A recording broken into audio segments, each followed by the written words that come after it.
ανάμεσα στους παράγοντες κινδύνου για να εμφανίσει ένας άνθρωπος ως φιαλγία είναι η παχυσαρκία, η δουλειά του γραφείου, το είπαμε και αυτά, χειρονακτικά επαγγέλματα. Η παχυσαρκία γιατί? Επειδή είναι αυτό που λέγανε οι παλιοί ότι 1 κιλό μπροστά ισοδυναμεί με... Δεν είμαι σίγουρος, κύριε Κεφαλογιάννη, ότι έχει σχέση. Λέγεται πολύ συχνά και ακούγεται, ωστόσο από μόνη της η παχυσαρκία δεν αποτελεί παράγοντα. Ήταν ερώτηση παγίδα αυτό. Το επόμενο που σας ρωτούσα ήταν ότι όλοι εγώ που ξέρω που υποφέρουν από τη μέση τους είναι κυρίως αδύνατοι άνθρωποι και ψηλοί. Να μιλήσουμε λίγο για την εξέταση αυτή την κλινική και το πώς δηλαδή βρίσκουμε ένας άνθρωπος ότι έχει πρόβλημα. Αν εγώ έρθω με ένα πόνο στην πλάτη, ένα πόνο στη μέση ή στο ισχύο, φαντάζομαι ότι μου παίρνει ένα ιστορικό πρώτα. Από εκεί δεν ξεκινάτε? Από εκεί ξεκινάει πραγματικά. Η σωστή ιατρική ξεκινάει από ένα πάρα πολύ καλό λεπτομερές ιστορικό.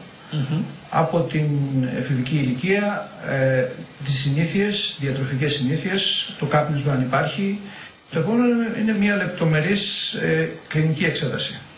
Έτσι, δηλαδή πρέπει να ξεκινήσουμε βλέποντας, όπως είπε η κυρία Πέτα νωρίτερα, το σχήμα της ολόκληρου του σώματος και όχι μόνο της οσφυγικής μοίρας της πονητικής στήλης, τη στάση του ασθενούς, το βάδισμα, αν υπάρχει κάποια ασυμμετρία, αν υπάρχει κάποια μυϊκή ατροφία, πώς στέκεται ο ασθενής, πώς σηκώνεται, πώς σκύβει, αν έχει κάποιο είδους παραμορφώσεις στη σπονδυλική της στήλη. Θέλω να ρωτήσω αν υπάρχουν και άλλες εξετάσεις, κυρίως οι άλλες εξετάσεις που μας δείχνουν το πρόβλημα, ποιες είναι? Ωραία, αναφέρονται προηγουμένως στις απλές ακτινογραφίες.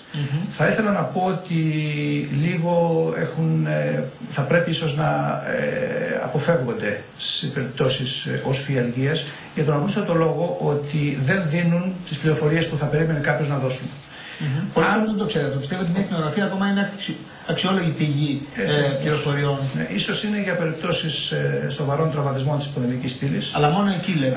Αλλά μόνο εκεί. Σαν πρώτη εξέταση, όταν και όπου χρειάζεται, όταν κρίνει ο γιατρός, δηλαδή κυρίως σε περιπτώσεις επιμόνων συμπτωμάτων ή ύποπτων συμπτωμάτων, όπως το αναφέραμε προηγουμένως, είναι η μαγνητική τομογραφία. Πέρα πάσα εμβολία σήμερα είναι η εξέταση εκλογής, γιατί μας δείχνει, όπως λέμε στο πιάτο, ανάγλυφα, την κατάσταση όλων των ιστών της πονδυλικής στήλης, δηλαδή όχι μόνο των σπονδύλων, αλλά και των δίσκων, των συνδέσμων, των νεύρων και των μειών. Υπάρχει ένα τεράστιο ζήτημα, κύριε Καρνέζη, και θέλω να σας ρωτήσω γι' αυτό. Πολλοί άνθρωποι κάνουν κατάχρηση αναλγητικών φαρμάκων και μη στεροειδών αντιφλεγμονωδών, για τα οποία έχουν ακουστεί πολλά, ότι ίσως δεν μπορούν να τα παίρνουν για 6 μήνες ή για 1 χρόνο. Υπάρχουν άνθρωποι όμως που κατά έναν περίοδο τρόπο νομίζουν ότι είναι η μόνη λύση, επειδή απλώς έχουν άμεση και γρήγορη ανακούφιση από τον οξυπόνο. Πολύ σωστά το είπατε. Μη στεροειδή αντιφλεγμονώδη για 6 μήνες, 1 χρόνο είναι κατάχρηση. Ωστόσο, τα μη στεροειδή αντιφλεγμονώδη, τουλάχιστον αυτά τα οποία έχουν έγκριστη κυκλοφορούν του παρόντος, είναι ασφαλέστατα φάρμακα με κάποιες προφυλάξεις, όταν δίνονται για περιόδους βραχίες. Δηλαδή, σε ένα οξύ επεισόδιο οσφιαλγίας, όταν υπάρχει επιδείνωση μιας χρονιάς οσφιαλγίας, όταν ξεκινάει από την αρχή μια οξία για 15-20 μέρες, είναι ένα πάρα πολύ καλό φάρμακο και βοηθάει σε πάρα πολλές περιπτώσεις, σε συνδυασμό και με αναλγητικά, ίσως και με μυοχαλαρωτικά. Επομένως, θα πρέπει να καθησυχάσουμε τον κόσμο ότι για τη σωστή περίοδο, χρονική περίοδο, όταν δίνονται, τα μη στεροειδή αντιφλεγμονώδη είναι πάρα πολύ ασφαλή φάρμακα, έτσι όταν συνταγογραφούνται σωστά. Βλέποντας και την πρώτη μελέτη όμως τη διεθνή, κάνατε ένα σχόλιο για το ψυχολογικό. Λέγατε ότι στην αρχή είχατε. Ναι, όπως έλεγε και ο γιατρός μας, ότι επηρεάζει και η ψυχολογία στους πόνους στη μέση. Και σε μένα επηρεάζει, γιατί δεν ήμουν σε πολύ καλή ψυχολογία τα περασμένα. Παρατηρούσατε τους σε περιόδους που ήσταν, ας πούμε, αγχωμένοι. Όλο εκείνα τα χρόνια που ήμουν σε φόρτιση ψυχολογική, δεν είχα διάθεση, ας πούμε, να ασχοληθώ με τον εαυτό μου και να τον φροντίσω. Και η πόνη ήταν πολύ έντονη. Τα τελευταία χρόνια που είπα να ασχοληθώ λίγο με τον εαυτό μου, βλέπω πολύ καλύτερα αποτελέσματα. Θα κάνετε ποτέ επέμβαση? Αν χρειαζόταν, αν δηλαδή βλέπατε ότι το πρόβλημα δεν λύνεται. Λέτε ότι το πείτε μέχρι σήμερα καλά. Το έψαχνα πολύ πάντως. Το ψάχνατε πολύ. Μέχρι να το αποφασίσω. Γιατί το λέτε αυτό? Υπάρχει ένας μύθος ότι γίνονται για το παραμικρό επεμβάσεις οι οποίες δεν πάνε και πολύ καλά μετά. Έτσι. Το έχετε ακούσει κι εσείς αυτό? Ναι. Δεν ξέρω ο γιατρός μας αν το έχει ακούσει.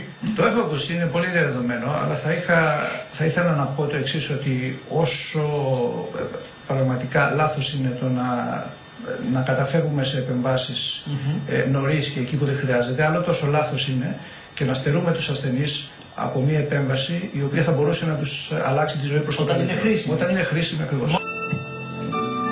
Το έχει χειρουργείο επιλέγεται μόνο όταν ο πόνος είναι αφόρητος ή όταν υπάρχουν και νευρολογικά συμπτώματα όπως δυσκινησία στα πόδια.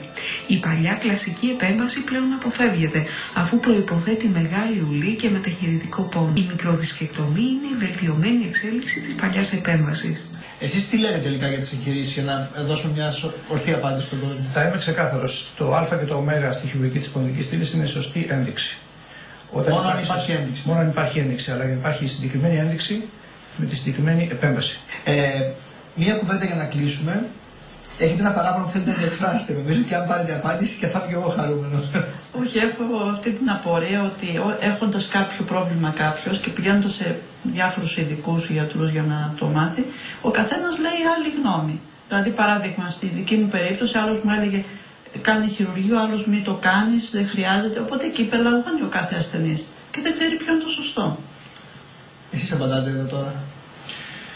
Κοιτάξτε, θα είμαι και όχι μόνο στην περίπτωση της μέσης, σε οτιδήποτε αφορά. Διαφορετικές απόψεις υπάρχουν και πάντα θα υπάρχουν για ιατρικά θέματα, πόσο μάλλον όταν είναι τόσο πολύπλοκα όσο σφιαλγία.